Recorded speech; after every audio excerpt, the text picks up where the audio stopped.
Criminology is a true crime podcast that may contain discussion about violent or disturbing topics.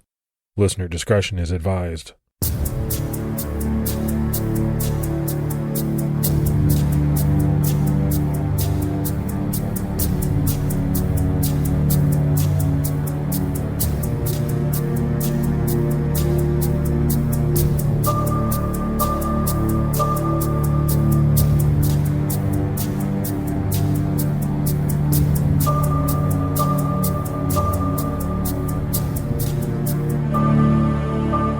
Hello, everyone, and welcome to episode 277 of the Criminology podcast. This is Mike Ferguson. And this is Mike Morford. Mr. Morford, how you doing down there in Florida? Doing good. How about you? Nah, things are great here. It was like, we're into October, and it was like 88 degrees the other day. And I was thinking, okay, all right, this is October, 88. Sounds right. Well, that's one thing I miss about the Northeast is here in the fall, it doesn't really feel like fall. I miss coming out to those cool mornings and getting that fresh breath of air. And with Halloween coming up, there's something missing down here about the season that I don't get that I do miss about New Jersey. So, just got to get used to it, I guess. Yeah. The problem is you go from, very, very hot weather to this little bit of fall, which is amazing, straight into super cold.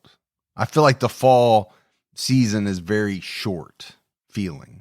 But let's go ahead and give our Patreon shout outs. We had Donald Davis, Mel Tuck, Rose, Rhonda Fratascia, and Just Melody. So that's a lot of great new support. We really appreciate it. Yeah, thank you so much to everyone that takes the time to support the show. It means a lot to us. And for anyone else out there that would like to support the show, you can go to patreon.com/criminology. All right, buddy, let's jump into this episode. And the case that we have this week is a perplexing missing persons case. We just talked about it, right? Fall is here. And as the weather starts to get a little cooler, many people living in the northern United States begin to prepare to travel south. Usually, a lot of them go to Florida, to your neck of the woods, Morf, to spend the winter somewhere warm. They all expect to return home when the cold weather starts to disappear. In this episode, we're talking about two of these people, Charles and Catherine Romer, who were on a routine road trip seeking warmer weather and never returned home. At 3:51 p.m. on Tuesday, April 8th, 1980, 73-year-old Charles Romer and his 77-year-old wife, Catherine Romer, checked into the Holiday Inn in Brunswick City, Georgia. It's something they did around the same time every year on their drive from Florida back up to their main residence in Scarsdale, New York. Every winter, when New York was getting too cold, the couple would drive down to Miami, and they would only return when the weather started to get warmer. Like many snowbirds, Charles and Catherine were older and wealthy. Charles was a retired oil executive, and Catherine and her late husband, Frank Heller, had amassed a sizable fortune from real estate. Charles and Catherine were married on December 3rd, 1974. The couple had known each other for 40 years, and when both of their spouses died, the two became closer. After reconnecting and then marrying, Charles moved into the upscale Scarsdale, New York home Catherine inherited from her late husband, Frank. The Romers were creatures of habit, intended to keep the same schedule every trip and stay in the same hotels each time as well. The Holiday Inn in Brunswick City was a regular stop for them, and sticking to their plans, as usual, in April 1980, they had a reservation for one night. They planned to make the 1,400-mile drive in just 4 days, taking their time as they cruised in their black Lincoln Continental town car. Some reports say this Lincoln was a 1978, others say it was a 1979, but either way, it was relatively new and a really nice car. By the time they checked into the Holiday Inn at 3:51 p.m. on Tuesday, April 8th, they had been driving for about 6.5 hours. They had made it roughly 440 miles into their trip. The plan was likely to rest, get dinner, sleep, and hit the road the next morning on Wednesday, April 9th. So you said it, Morf, they were snowbirds. They like to travel to Florida to stay warm in the winter, as a lot of people do. My wife would love to do that. She hates the winters. She hates the snow. Unfortunately, we're not in a position where we can, have another place in Florida and go down there for the winter. She works here, but there are a lot of people who do it. Yeah, living in Florida, I see a lot of snowbirds that come down here, and I never really quite understood why they wouldn't just move down here, but then it made sense that a lot of them, their lives primarily are up in the Northeast or whatever part of the country they're coming from. They have grandchildren there and kids and, main homes there and stuff. So it does make sense as they get older and they want the warmer weather that they would keep their homes up there and then come back and forth down to Florida and then leave when the weather got nicer back up north. But then I want to talk about, this drive to Florida. It's a drive that, I've made many times, both as a passenger when I was a kid. My grandparents used to live in Florida, so, we would travel down there quite a bit. And then, as I got older, got my own family, we've gone to Disney. We've gone to places in Florida. It's a trek, even from where I live in Ohio. And I love the way that the roamers approached it, the way that they were able to approach it, which was basically, we're not going to drive it, all night, which I have done. And that's a tough drive. We're going to take our time. We're going to spread it out over multiple days, stay places, eat, get up, and, we'll get there, but we're not going to get there in one shot. Yeah. And this was a trip they had made multiple times. They knew the routes. They knew the places they were going to stay. They had it all plotted out. So it's not like this was a whim of a trip or a spur of the moment trip and they didn't know where they were going or where they were staying. They knew pretty much what they were going to do. The following morning on Wednesday, April 9th, when the hotel's housekeeper knocked on the door of the roamer's room number 149, no one answered. The roamers hadn't checked out yet, and there was no do not disturb sign on the door. So the housekeeper went into the room to change the trash bags and make the bed, and did the usual tidying. And she found that Charles and Catherine weren't there, but all their belongings were. There were clothes hanging in the closet, suitcases in the corner, a few potted plants sitting on the floor, a travel journal and tax forms on the desk, a book and a pair of glasses on the nightstand, and on the other nightstand, there were 2 empty glasses and a bottle of scotch. The plants were Catherine's. She wanted to bring them from Miami back to Scarsdale. The journal belonged to Charles. He kept a very detailed log of his time. Since it looked like they were planning to return to the room, the housekeeper cleaned and left their belongings untouched. 2 days later, on April 11th, it was time for housekeeping to clean the room again. The same housekeeper who had tidied the room 2 days earlier on the 9th noticed that the room was exactly how she had left it. The bed was still made, and it appeared that the roamers had not been back to the room in the previous 2 days. There had been no sign of Charles or Catherine since the afternoon of April 8th, just after they checked in. Because of the untouched room, and because they were supposed to have checked out by this point, staff at the hotel thought that something was wrong. Management at the Holiday Inn called the Glenn County Police Department and reported the roamers missing. That same evening, Charles's son, Charles Jr., tried to call them at the hotel, but they didn't answer. He later told the Miami Herald, "I assumed they had gone out to dinner early and had gone to bed. I didn't want to bother them." The next morning, he tried to call the South Carolina hotel they were supposed to check into on Wednesday, only to find that they never made it there. He also called authorities to report the couple missing. Searching room 149 at the Holiday Inn, investigators found a whopping $500,000 worth of jewelry, including 2 custom-made pins, but they determined that an additional $150,000 worth of jewelry was missing. It's likely that Catherine was wearing some of these items: a platinum ring with a 5.5 carat emerald cut diamond and 3 pairs of earrings when she disappeared. And it's likely her purse, which was missing, was with her too. Investigators didn't find Charles' wallet in the room. It's likely it was with him when he disappeared. Charles was known to carry about $400 to $500 in cash in his wallet at any given time. Thanks to the couple's rigid habits and thorough record keeping, it was easy for their family to tell investigators what was missing. The couple's black Lincoln Continental wasn't in the hotel parking lot.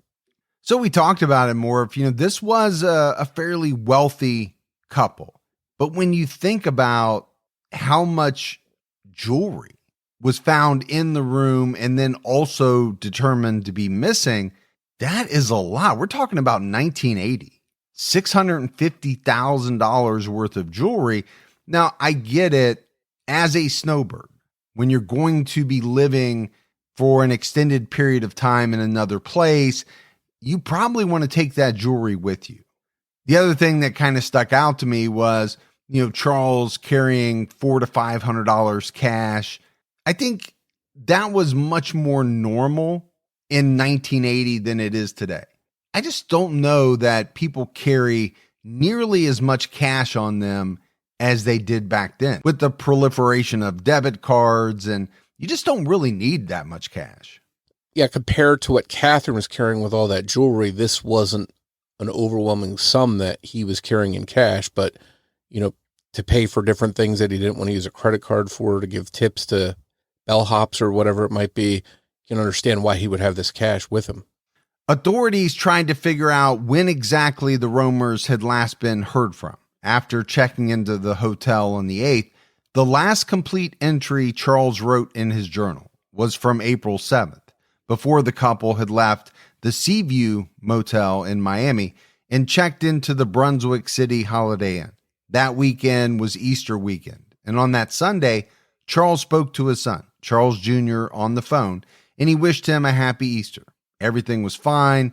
On Tuesday, they arrived in Brunswick City, checked into the Holiday Inn Hotel at 3:51 p.m., and not long after, at 4:17, Charles called home to inform their housekeeper of their schedule. He said they would be back in Scarsdale in just 2 days and requested that she have chilled glasses ready for cocktail hour. And there's a bunch of stuff there that just screams out, ritzy to me. Number one, just the name Scarsdale just seems ritzy, right? You have the Scarsdale Diet Murder, Scarsdale, New York. You get this image of like a ritzy enclave. And I think when you're calling your housekeeper to say, hey, we're on our way home, make sure you have some chilled glasses ready for cocktails. Okay. Yeah. Like we said, they've got some money. These are rich people. Yeah, it definitely brings back some old school memories of, back in the 50s or 60s, these well-to-do people that would dress up for dinner with stuffy jackets on and whatnot. It conjures those kind of images for me. But then again, this is a couple that was transporting hundreds of thousands of dollars of jewelry with them, so they definitely seem to live a lavish lifestyle. Word about the missing couple quickly spread, and Jim Wilson, a local contractor, claimed to have seen the couple on Jekyll Island, about 20 miles from the Holiday Inn. According to Wilson, the couple was on the island sightseeing, and he talked with them about fishing. This was around 3 p.m. on April 8th. Wilson said that he saw them talking to another couple who was also from New York, but couldn't remember any other details about this second couple. The issue with this reported sighting by Jim Wilson was that this would have been before they safely checked into the hotel. Charles Romer Jr. found Wilson's story a bit fishy, telling the Crime Wire they'd be tired after driving that long. They weren't the type that went sightseeing. Charles and Catherine didn't change up their routine often, and this was a drive that they did in exactly the same way every year. Why would they suddenly decide to change their plans? Charles Romer Jr. added, usually they check into a hotel, have a drink in their room, go down to dinner in a hotel restaurant, and go to bed. Some investigators agree. Donald Flynn of New Rochelle's FBI office added, this mysterious disappearance has been of concern to us because they are predictable, responsible people. But if Wilson did see the couple on Jekyll Island, that was still before they made it to the Holiday Inn safely. So something had to have happened after this, which would be just as puzzling. Charles Jr. added, it's very unusual that they'd go out again. So the one thing that, I'm really getting here, Morf, is that, this was a couple who very much stuck to routine. You hear these people say they were predictable. They stayed in the same, hotels, in the same cities every year on these drives that they made. So I think for a lot of people, this sighting on Jekyll Island and this person saying that they were out sightseeing, that wouldn't be unusual. A lot of people do things on a whim. It just doesn't seem to me that the roamers were that type of people. And so maybe that's why this story rang, hollow to some people, investigators and Charles Romer Jr. Yeah, and Charles Jr. also touched on something that was interesting and very specific, that usually when they checked into a hotel, they'd have a drink, go down to dinner, then come back up to the room. Once they were checked in, they wouldn't really drive out and go all over the place. So, that might be a big clue as to what happened. If the roamers had been sightseeing, which was unlike them, maybe they also traveled away from the hotel. On April 8th, the day they checked in, just before 5 p.m., a Georgia Highway Patrol officer noticed a black Lincoln Continental, its New York plate reading CRR-CBR, stood out to him. It turns out that the Lincoln the officer saw was the Romers. The plate number was their initials, Charles Robert Romer and Catherine Blanchfield Romer. The officer spotted the car about 40 miles south of the Holiday Inn, driving south. A bit after this, a Georgia state trooper saw the Continental parked at a strip mall south of Brunswick. This location has not been revealed, but was said to have been near several restaurants. Since the Romers and their car hadn't been reported missing yet, and because there was no reason to pull the car over, the police officers who saw the Lincoln went on their way. At around 6 p.m. on the 8th, another guest at the hotel recalled seeing Charles and Catherine in the doorway of their room 149. This would mean, if it was indeed the Romers who were driving their Lincoln 40 miles south of Brunswick around 5 p.m., that they had made it back to the Holiday Inn in time for the 6 p.m. sighting. The hotel guest remembered Charles and Catherine speaking to another couple who had a small dog with them. This couple looked to be in their early to mid-40s. It's unknown whether this couple could have been the same couple that Wilson saw the Romers talking to at the fishing pier on Jekyll Island. Regardless of who the couple was, the last confirmed sighting of the Romers was still at the Holiday Inn near their room, right where they should have been. So how and when did they disappear? It's like they were there one second and gone the next. Glynn County Police Lieutenant R.J. Smiley told the Palm Beach Post, "I've never run across anything like this in my whole life. People don't just vanish." Glynn County Police Lieutenant William Pittman told the Atlanta Constitution, "One theory is that somebody followed them here from Florida, caught them off guard, and wasted no time taking off with them in their car." And Captain Buddy Andrews of the Glynn County PD told the Herald-Statesman, "It's a known fact that in the Miami area, these people hang around resorts and watch tourists. There are a few different problems that some people can see with this theory.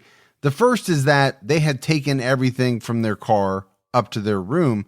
They had time to settle in and unpack, hanging clothes in the closet, pulling down the covers on the bed, and laying out their tax forms. And if all of the sightings in the area that we'll discuss later on are true and were actually the roamers, they likely went out to eat and then disappeared. So the roamers, if they were targeted, would have had to have been tailed to multiple locations." So I think, as one of the officers said, it is true that there are people that hang out around resorts looking for older, vulnerable people that might be wealthy that they can target. But how likely is it that they would have driven that far, following them all that way from Florida up to Georgia? That part seems unlikely to me. I don't know what you think. Yeah, I mean, I would think that they would most likely have figured out a way to, if they were targeting them, to maybe rob them before they left. I don't know. That just seems more reasonable to me. Not that someone couldn't or wouldn't tail someone from Florida to Georgia, but why? It wouldn't be absolutely necessary. They could have figured out what hotel they were staying at, what room they were in. They could have done the job in Florida. And it's easy to think that an elderly, wealthy couple could draw the attention of someone who's up to no good, and that they could have been the victims of someone who wanted to rob them. But if they were victims of a robbery, a lot of valuables were left behind in their hotel room. But just one of the pairs of Catherine's missing earrings had 50 diamonds in it. The missing custom model Lincoln was only a year or two old and was so nice that a highway patrol officer noted and remembered it. With $150,000 worth of jewelry, the fancy car, and the $400 to $500 that Charles was known to carry in his wallet, it still could have been a nice score for someone targeting the couple, and perhaps they were happy to get what they could and not risk being seen getting the remaining valuables from the hotel room. Or perhaps they didn't know about the remaining valuables there. But then again, there's no proof at all the couple was robbed or targeted.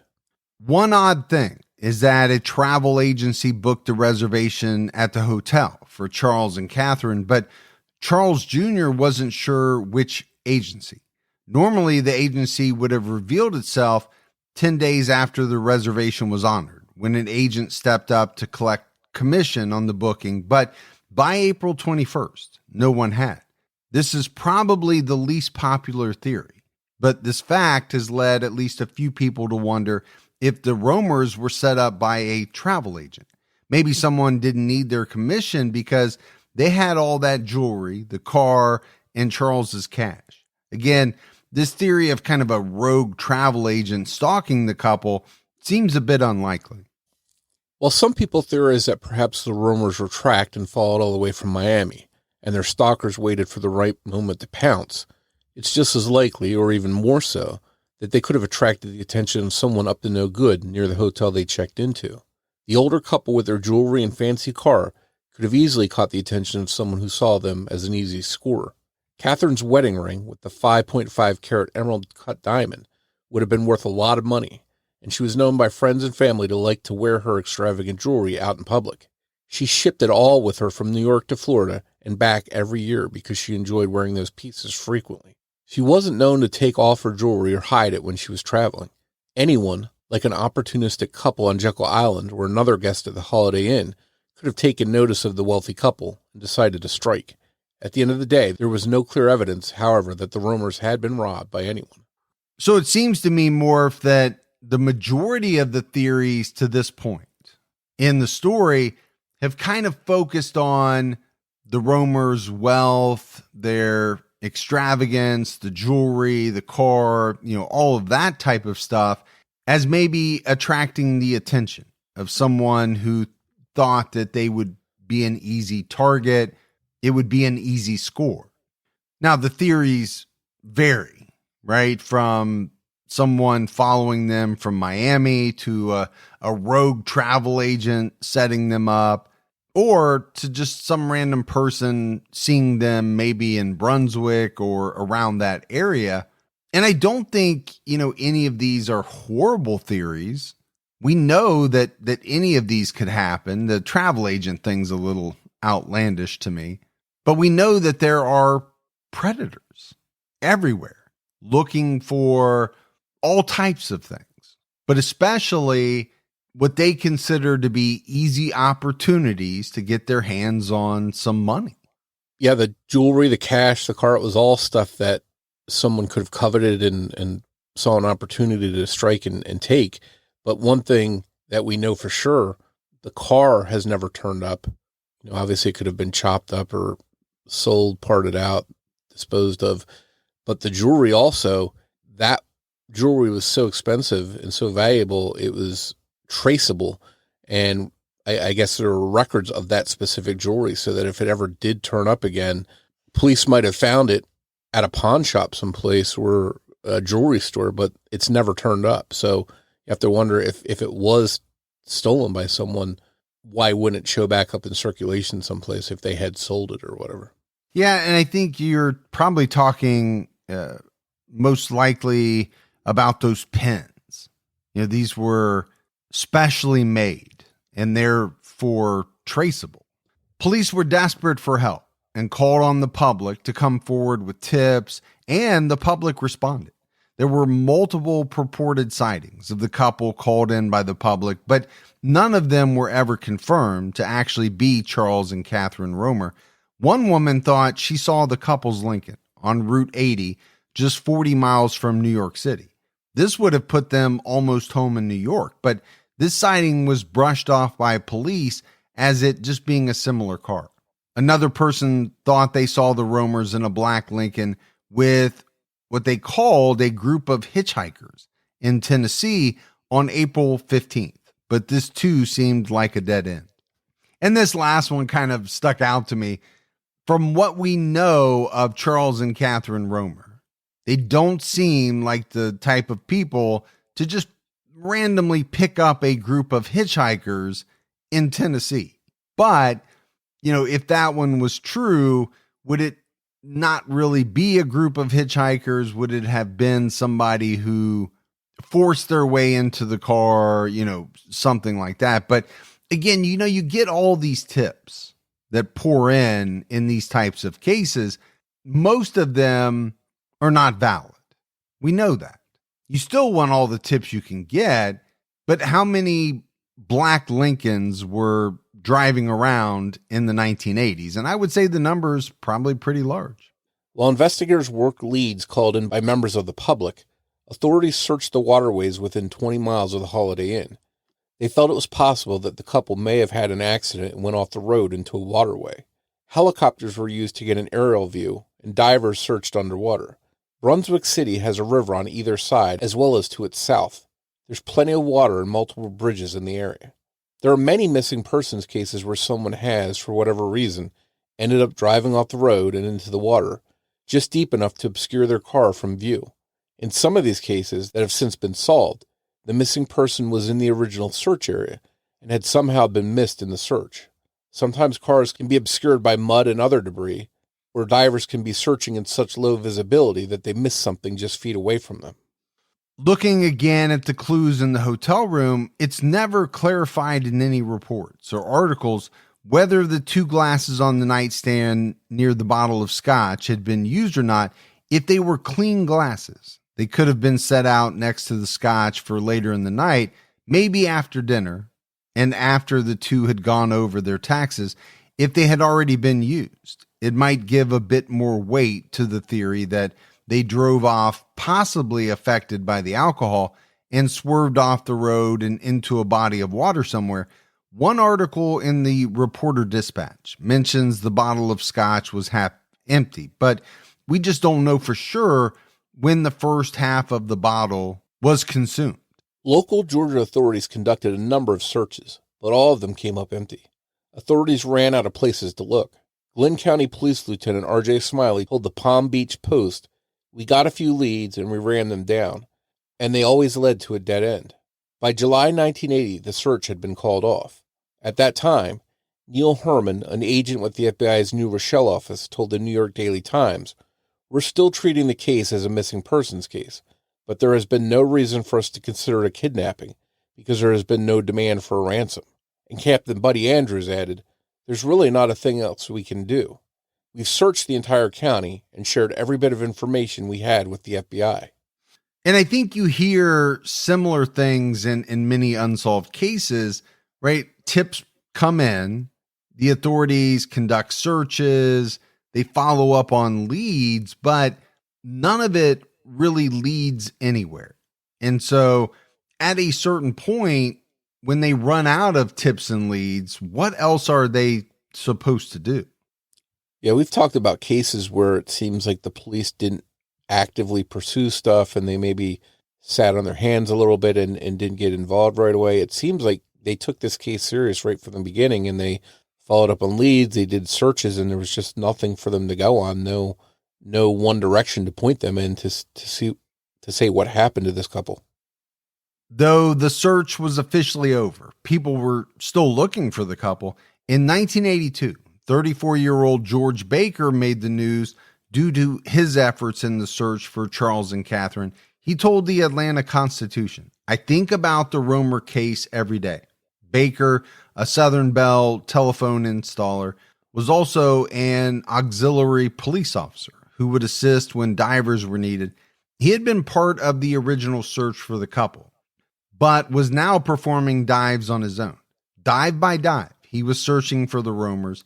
Every year, Charles Jr. traveled from his home in New Jersey to South Brunswick to speak to investigators there and remind them that Charles and Catherine were still out there somewhere, but there was no movement on the case.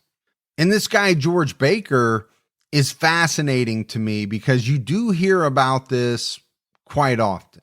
in these types of cases where, someone, yes, he's an auxiliary police officer, but it's almost as if, sometimes these people become consumed with a case and they work on it even though they're not really in an official capacity. I think you find that a lot. Yeah, I think to some degree it's like people that go on Reddit or Web Sleuths and get involved in the case, and they're spending time doing research and mapping out possible locations and routes that they might have driven on. And here, this is somebody that's actually going out to the locations and diving in the water and really taking it a step further. In 1985, Charles and Catherine Romer were declared legally dead.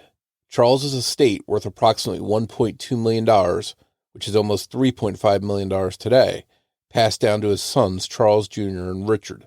7 years later, in 1992, Richard Romer passed away. In 2001, Catherine's son, Frank Heller Jr., passed away. By 2004, George Baker had made well over 300 dives of local waterways, searching for the Romers or their car to no avail. He told the Brunswick News, "This thing doesn't seem to ever go away."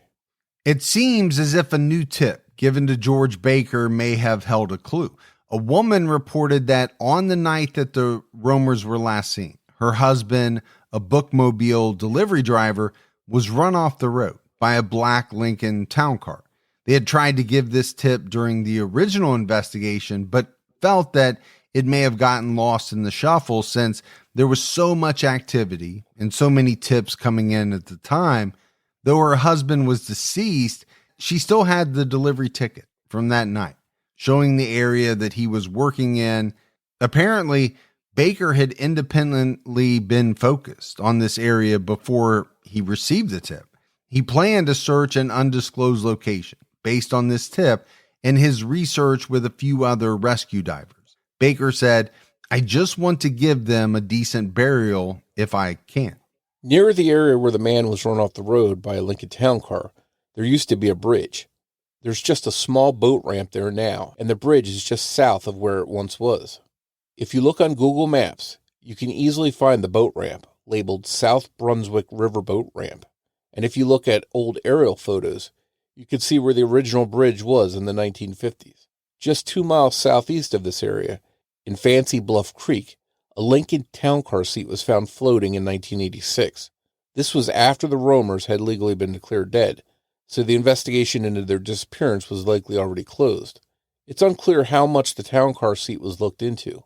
One 1998 article notes that it was the wrong color. It still seems like too big of a coincidence to some, though.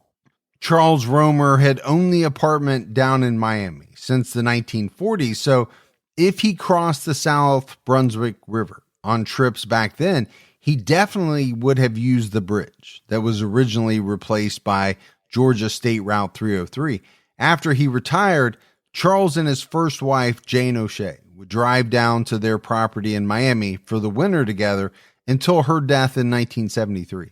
If he continued to take the trip to Florida on his own after her passing, that is half a dozen times he would have taken that exact route. Charles Romer Jr. passed away in 2007 at the age of 76. None of Charles and Catherine's children learned what happened before they died, but the couple's 7 granddaughters still light a candle on the anniversary of their disappearance each year and hope for answers.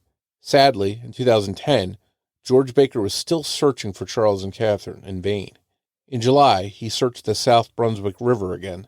This time, instead of just searching the area near the boat ramp and bridge with long aluminum poles, he was able to use something called side scan technology to see below the mud and the current. This time, Baker was able to spot at least a dozen cars. He and his team tried to dive down to the area 9 times, but due to the strong current, they couldn't make it. Baker felt that one of the cars he spotted could have been a Lincoln Continental. Still, despite knowing there were cars down there, nothing conclusive or certainly relevant to the Romers was found. Baker told the Brunswick News of the latest letdown. "We will have to wait until the technology evolves." In January 2023, the dive and recovery team Adventures with Purpose released a video about their search for Charles and Catherine Romer. they have successfully found many missing people in their cars underwater in areas that were already searched and cleared by authorities. Sometimes it feels like if something is there to be found, Adventures with Purpose will find it. But of course, it's always possible for them to miss something, just like the divers who missed things that AWP found later. Even with this new technology, it's not foolproof.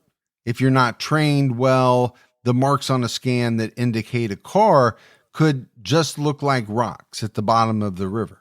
Unlike many of their videos, this one did not end with a recovery. The roamers are still missing today. So do you watch Adventures with Purpose videos at all, Mike? No, I don't, but I know you do. You've talked about it before with me. Yeah, we've covered a few cases too where they've been called in, and they do a really fantastic job. They use a lot of great technology, the newest sonar, and they have a very experienced team. And anybody that wants to watch their YouTube channel, they've got a lot of videos, and they've recovered, I don't know what the number is, but they found a lot of people in their cars in bodies of water. So, anytime a car is missing and the people are missing, there's a good chance that it went in the water. There's a very high likelihood that this team, if it's out there, can find it. Yeah, obviously they're doing some amazing work in helping to clear up questions that, have been lingering for 20, 30, 40, 50 years in some instances. I want to go back to this Charles Baker because he fascinates me in a way. We said 30 years later, he was still making dives, looking for the roamers. And, one of the things that he said was that in one particular dive, they spotted at least a dozen cars. And that just really kind of stuck out to me. And when you think about it, how many waterways are there just in the US alone? And how many cars are sitting at the bottom of some of these waterways holding the answers to some missing persons cases that have happened over the years? And he mentioned specifically in 2010, the use of this side scan technology. And Morf, I don't know how much you fish, but for any of the people who are listening who are fishermen, side scan technology and the fish finders and the sonar that has come along in the recent years just for fishing is amazing. What you can see standing on a boat, it's almost like a picture of the what's underneath your boat. It blows people away when they see it. Yeah, and on the Adventures with Purpose channel, a lot of times when they show an image, you can clearly see, even without being a trained expert, a clear outline of a vehicle, the tires, and it's just really amazing the technology that they can use to find these things. So we talk a lot about advancements in DNA technology, the exciting things that are happening with genetic genealogy. This is just another area where technology is advancing to the point where it's going to help solve a number of these cases, especially when you have teams like Adventure with Purpose out there armed with the technology and who are more than willing to put their time and effort into using it. The key for police has always been to find the Lincoln. Glynn County Police Captain Buddy Andrews told the New York Daily Times, "A big, expensive car like that one is an awfully hard thing to hide or get rid of. I think regardless of what happened, an accident, a robbery, or even something no one has explored yet, finding the car is what will clear the whole thing up.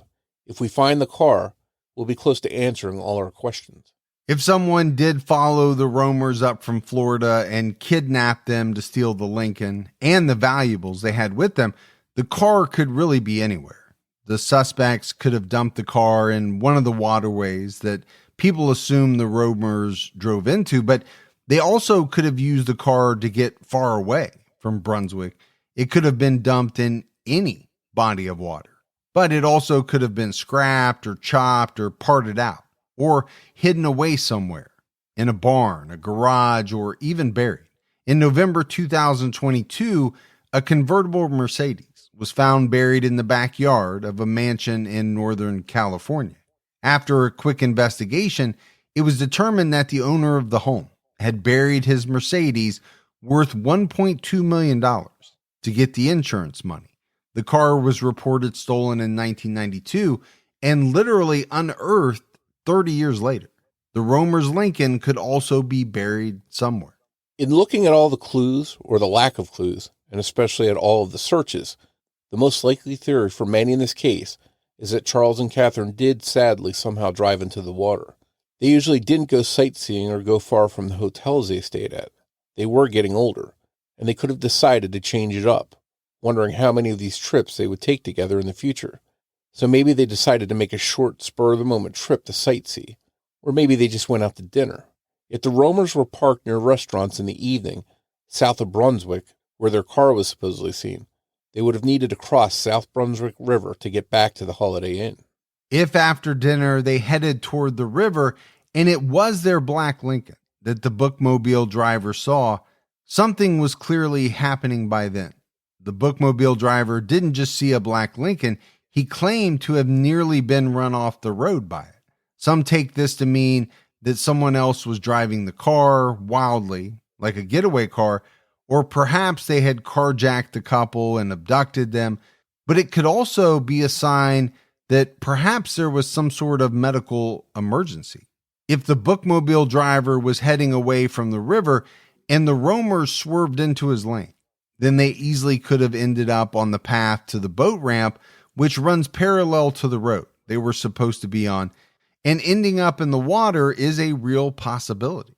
Other than a medical emergency, a half-empty bottle of scotch and maybe more alcohol at dinner could explain why the car was driving so erratically. If it was dark and whichever Romer was driving was intoxicated, or maybe beginning to struggle with driving at night, or both, it would have been incredibly easy to drive off that boat ramp. Even today, that area is not lined with signs warning that the boat ramp is there. And I think, that's part of what's so frustrating in this case. The Romers may have gone into the water with their car and it just hasn't been found, but there is zero evidence of it. Just like there is no evidence that the Romers met with foul play. At the end of the day, there just is no real starting point for investigators, and there never has been. We always talk about the police using the tools available to them at the time. If the Romers went missing today, there would be all kinds of tools available to help look for them: cell phone pings, data, surveillance cameras, drones, but none of that was available to investigators back in 1980 when the Romers vanished. Barring perhaps some of the Romers' belongings turning up, or their car, or their remains being found, it's possible that we'll likely never know what happened to them. And that's always a frustrating statement to make. It's true, but it's frustrating. As we wrap this one up, Morf, there are a lot of different angles to consider when it comes to the case of Charles and Catherine Romer, and they range pretty wildly from they drove into the river due to alcohol, a medical emergency, you name it, right? There's a number of reasons for why they could have had an accident and their car ended up in the river and they perished and the car has just never been found, to some type of foul play where they were targeted due to their wealth and jewelry and stuff like that.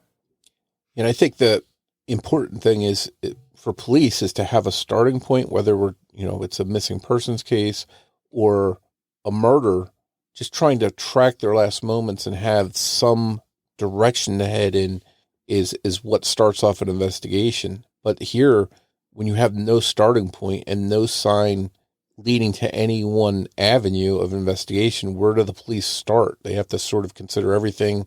We talked about how they took the case serious from the beginning. They did check out leads. They did searches, but all of that came up empty. And maybe if they had some smoking gun of a clue that could lead them in a specific direction, we might have some answers. But unfortunately, there's just nothing leading police in one direction. and I don't remember who it was, but one of the investigators said, finding the car would give them a great starting point, and it would, no doubt. Obviously, if that car is found in the river, then there are going to be some answers that come from that. If the roamers met with foul play and whoever committed that foul play took their car, likely they got rid of that car in a way that it would never be found today. Whether it was crushed or buried or whatever, it's unlikely that it would be found. But if it is in a body of water somewhere, there is a real chance that someday it will be found and we'll get some answers. But that's it for our episode on Charles and Catherine Romer. If you love the show and haven't done so yet, take a minute, go out, give us a 5-star rating, leave a review, and keep telling your friends. Word of mouth about the podcast really helps us out. If you want to find us on social media, we're on X, formerly Twitter, with the handle @CriminologyPod. You can also find us on Facebook by going to facebook.com/CriminologyPodcast. And you can join our Facebook discussion group, Criminology Podcast, Discussion and Fans. So that's it for another episode of Criminology, but Morf and I will be back with everyone next Saturday night with a brand new episode. So until then, for Mike and Morf, we'll talk to you next week. Take care, everyone.